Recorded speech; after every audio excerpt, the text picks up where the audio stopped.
Février 2026. Dans les montagnes du Jalisco, au Mexique, quelque chose s'y prépare. La traque d'un criminel qui dure depuis des années. Il y a un nom qui circule dans les radios militaires mexicaines. Un nom qui, pendant des dizaines d'années, circula et créa la peur et le chaos.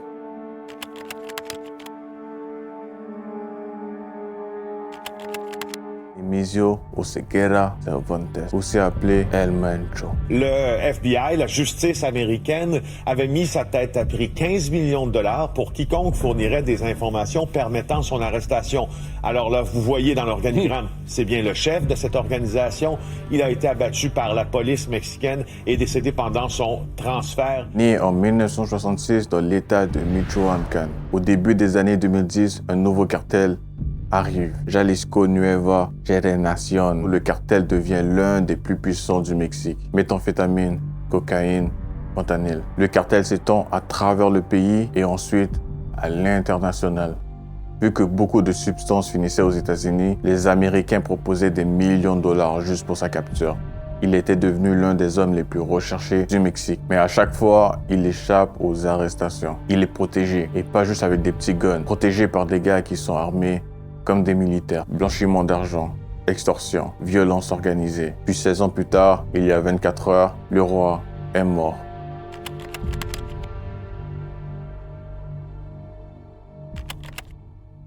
D'après les sources que j'ai trouvées, l'armée militaire envoya ses troupes pour traquer le trafiquant. Cette opération a été aidée par l'armée américaine. La source est un peu moins fiable, donc ça a vérifié. Tapalpa, une petite ville entourée de forêts. Les forces spéciales avancent doucement. Ils sont presque arrivés à leur cible. Ils avancent et les premiers coups de feu se font entendre. Quelques heures plus tard, l'annonce tombe. Nemesio Oseguera, connu sous le nom d'El Mencho, est mort ce dimanche 22 février avec 7 de ses gardes du corps. Blessé lors d'une opération menée par l'armée mexicaine à Tapalpa, le parrain de la drogue a ensuite succombé à ses blessures pendant son transfert aérien vers Mexico.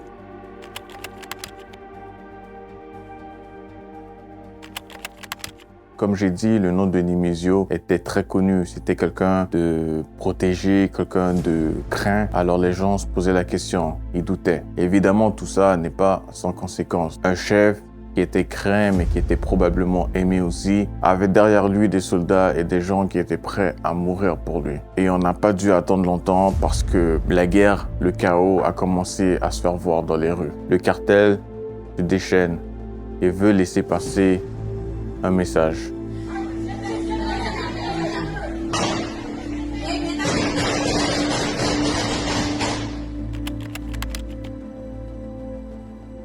Nous sommes en train, disent les experts, de revivre une répétition de 2019. Ovidio Guzmán, c'est le fils d'El Chapo Guzmán, emprisonné aux États-Unis. Il s'est créé une guerre sans précédent. Pendant des jours, il y a eu des assassinats très publics, des voitures en feu, des 8000 soldats. L'armée s'est retirée finalement. Puis on a libéré Ovidio Guzmán finalement pour apaiser les tensions. Ça a repris quelques jours plus tard. Bon, maintenant, la question qu'il faut se poser, c'est qu'est-ce qui se passe maintenant? Parce qu'on l'a déjà vu. Par exemple, même au Québec, quand le célèbre Vito Rizzuto est mort, une guerre s'est créée pour savoir qui allait prendre sa place. Donc, il y a une possibilité que tout ça arrive aussi au sein du cartel. Une guerre au sein du cartel, peut-être une séparation qui va se créer à l'intérieur, une guerre de territoire avec d'autres cartels qui veulent prendre la place. Honnêtement, tout ça est assez imprévisible.